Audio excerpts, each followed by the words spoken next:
Canto 2 of the Purgatory begins with the never failingly lovely image of the sunrise. You remember that they'd arrived in Purgatory an hour or so before dawn, and Canto 2 begins with the sun just beginning to appear over the horizon. It's described in lovely terms. Aurora, that wonderful name for the sun, is said to be throwing her golden rays with a vermilion flush across the heavens. But at the same time, you'll notice that Dante describes the sunrise in what's also quite a discombobulating way. It feels utterly cosmic. He refers to Jerusalem in his mythical geography on the other side of the globe. He refers to the Ganges and then also to the Pillars of Hercules as if spanning east and west. He talks about the constellations falling out of the sky as well as the globe turns. And you wonder, why has he done it in this extraordinary way? It really makes you think. And my suspicion is that he sets this kind of cosmic puzzle to give us the mood for this canto, which is at the same time one of promise but also bewilderment. We know that we're now seeing the stars and are never going to lose sight of them, but that doesn't mean that there's not going to be struggle and confusion, and even elements of fear and terror. And in some ways, this massively cosmic way of describing the sunrise, referencing the whole of the heavens, north, south, east, and west, is a way of intimating that, we're engaged now with wonderful things, but terrible things as well, in the old sense of tremendous. We humans are called to become conscious of amazing things, but that means that we must change ourselves. Our consciousness must radically shift. And I think it's that which, this opening canto, which pays very close attention to what you might call the minute particulars of the sunrise, to reference William Blake's key phrase he thought for understanding the ways of God, to enter into the divine imagination. We must try and not just see a beautiful sun rising once again, but see through the celestial globe rising, to see something of the heavens as well, which of course is where Dante is going to end up, if he can see more than, again, to use William Blake's phrase, more than just the Guinea sun rising like a golden coin above the horizon, and see something of the heavenly hosts crying, holy, holy, holy. I think it's something of that Dante is inviting us to at least step towards in this canto, because it's precisely what Virgil and Dante must do. They can't, though, and it also describes at the beginning of Canto 2 how Virgil and Dante are left sort of disembodied, actually. It says that their thoughts are running away from their bodies, so their thoughts are chasing around all over the place in this new landscape, where their bodies are just rather stuck by the sea. And then something else happens, because Dante notices another light coming now from the west, from the opposite side of the sky, from the sun. He describes it as like Mars in the west, a red light, not a golden light, a setting light, not a rising light. But they become fixed on it and watch it grow faster than a thought can fly across the sea, in fact. And it becomes a white light, and then they see it's a white light with wings, and it turns out to be the angel of the Lord. Our minds go back immediately to the last time we saw a fearsome, powerful angel appear outside the gates of Dis. Only this time it's very much the light, the brightness, the whiteness that's described. Virgil actually comes to his mind more quickly than Dante does with this encroaching vision, and says, "Fall to your knees, it is the angel of the Lord." Virgil perhaps has had more direct experience of angels in all their power than Dante has. But it's very interesting how it's described because, again, I think it is both an intimation of what they will see, but at this moment it confuses and is quite frightening, in fact. So, as Dante the Pilgrim describes the light, the angel, and as they discuss it between themselves, it is the whiteness and the illumination that is described. It's falling to their knees as the only appropriate response to this tremendous power. Dante says he can't look at the white light once it gets to a certain distance from them, which of course is one of the key things he's going to have to be able to do, is look into white lights, brighter lights, if he's to rise into paradise. We don't know how that's going to happen at this point, but it's a kind of prophecy that that is what's going to have to happen. To put it another way, it's very clear that this angel is extraterrestrial. It's from the heavens, whereas this place that they are in purgatory at the moment at least seems quite earth-like, although miraculous things can happen.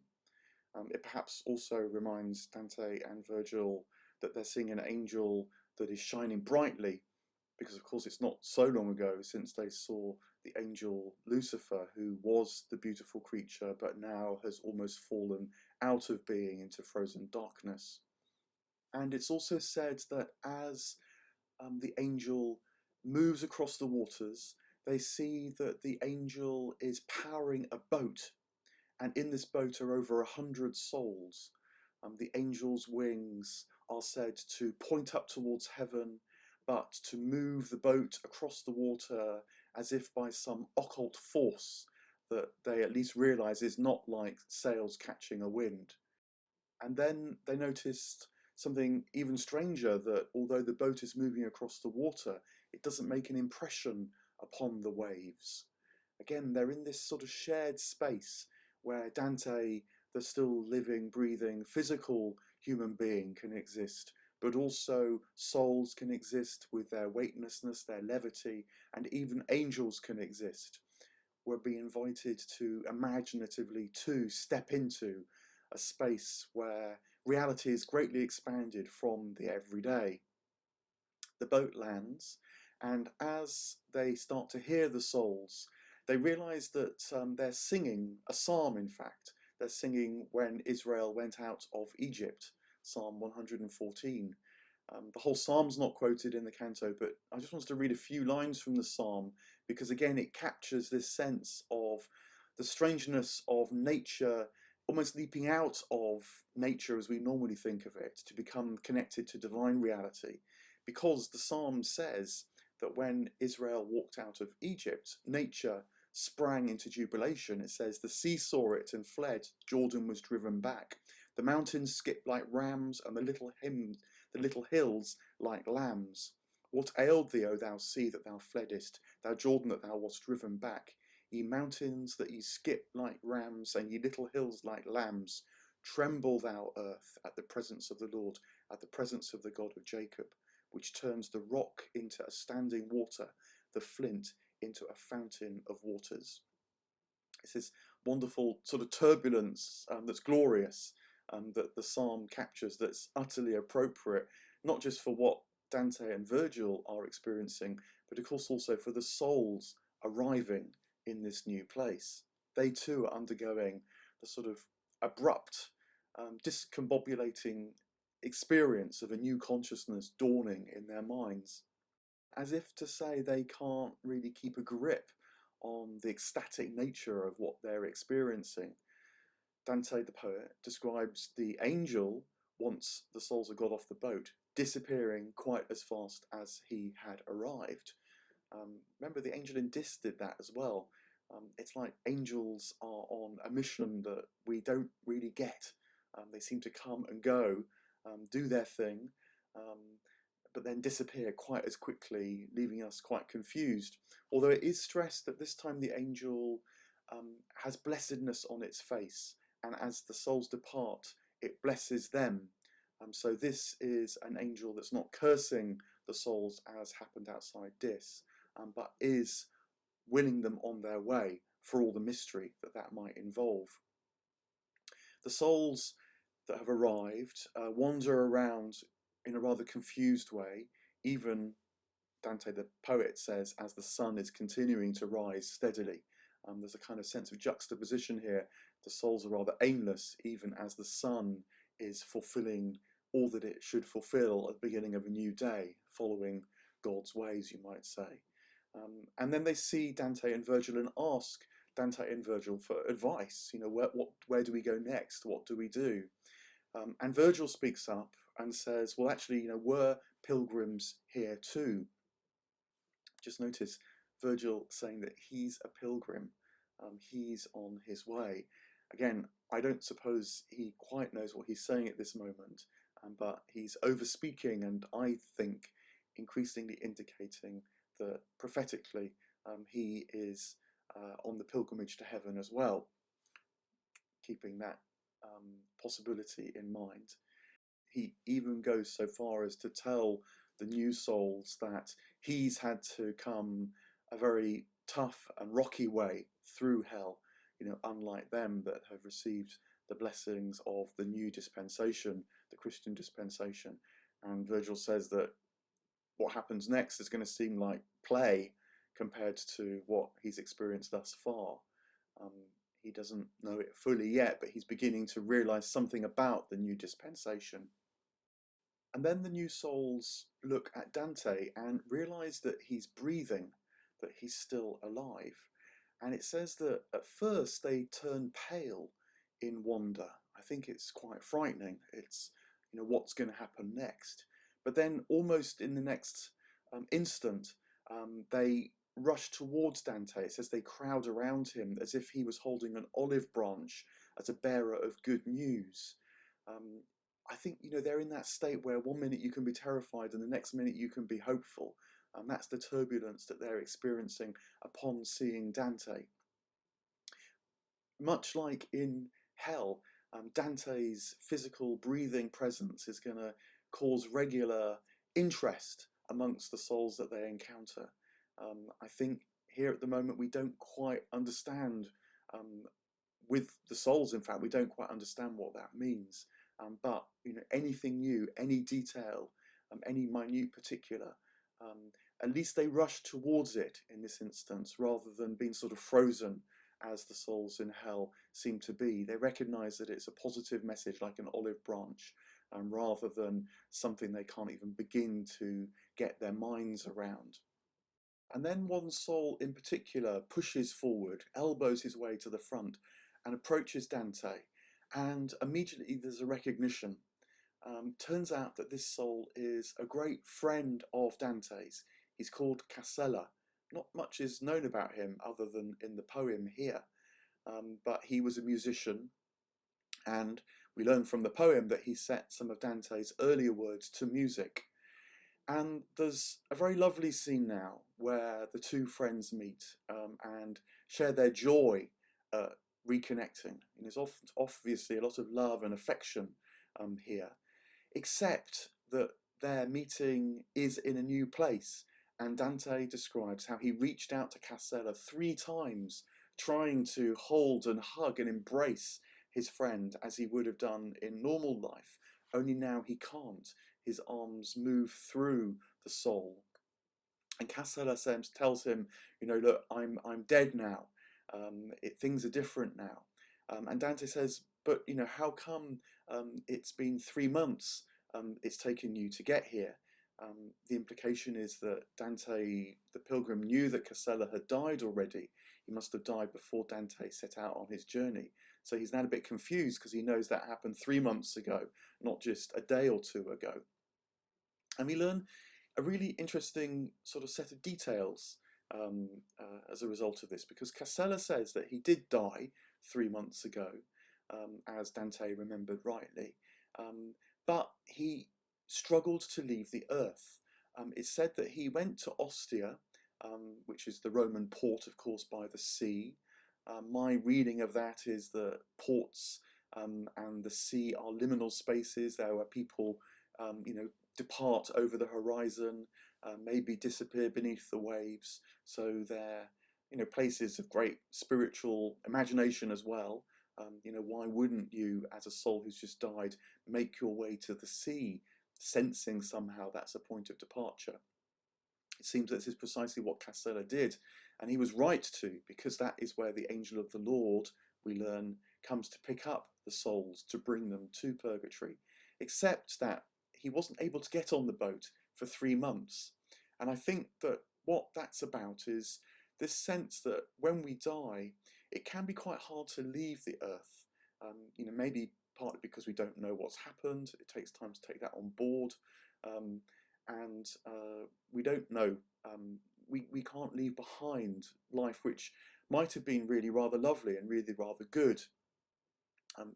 Every so often you hear reports of this struggle for souls to leave the earth in hauntings and things like this.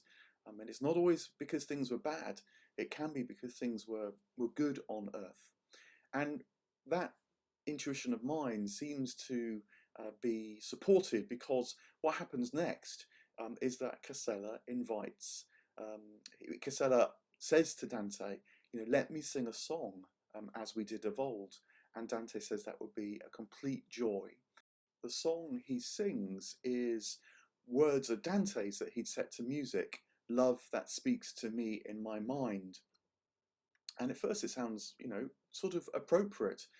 Casella has said actually that if the new law of this place allows me to sing a song, I will sing a song. A bit like Cato, Casella has realised that there's a new law operative here. And moreover, Casella in a way gets it a bit more right than Cato, because Casella intuits it's about love, and so sings a love song. But there's a bit of a twist, because the words that Dante had written are actually a love song to Lady Philosophy and not to Beatrice. So there's a bit of a tension for the sort of the knowledgeable reader at this point. Casella has sort of unconsciously realised that love is the appropriate thing to sing about, but has also made this mistake, echoing Dante's mistake. And it makes you feel a bit nervous, what's going to happen with this song being sung here. It seems like it was nothing short of a good idea, because all the souls are comforted. There's a sense of settling, resting, enjoying the beauty of the song. Except it's interrupted because Cato suddenly appears again and disrupts them. They were singing the song as if that were all that existed. The poem says they were lost in the song. It was a relief from their bewilderment. But Cato says you must put aside that nostalgia. Here you're to do new things, different things, sometimes hard things, for all the blessings that are around. It's a deep message, I think, with a sort of profound spiritual truth in it, which actually quite often gets picked up now by the Buddhists if you do a meditation course, because they will tell you that meditation isn't just about becoming detached from suffering in life, from the things that are difficult, as it were, being able to take a step back from things that you struggle with in order to get that greater space, that new mind around suffering, and so easing suffering. But they'll also tell you that taking a step back from that which makes you happy in this life is important as well. Not cutting yourself off from it, but realizing that it isn't the sum total of bliss, of delight, of joy. If you become too attached to happiness, it drags you down quite as much as if you become too attached to suffering, because you're limiting yourself. And to step into the more Christian way of putting it, you're keeping yourself tied to earthly things rather than seeing that the joys of this life can channel much greater joys and delights, which are the things of heaven. So Cato, in his clunky way, knowing that there's a new law but not quite understand it, is inadvertently quite onto it. He realizes that they must stop this nostalgia. And Dante, the poet, says that they scattered like pigeons who had been proudly feeding in a field and were suddenly thrown in all directions. It's a wonderful image. Pigeons are really quite like that. But it's also an interesting metaphor because, of course, the angel coming across the water had been described like God's bird, with his wings completely aligned with celestial things, not going off in the mad panic of pigeons who've been disturbed. And so, recognizing that they have a new need now, that their minds are seized by that once again. They've realized that they're in purgatory, not on earth, but bewildered again and confused, startled, even frightened. That's how the canto ends.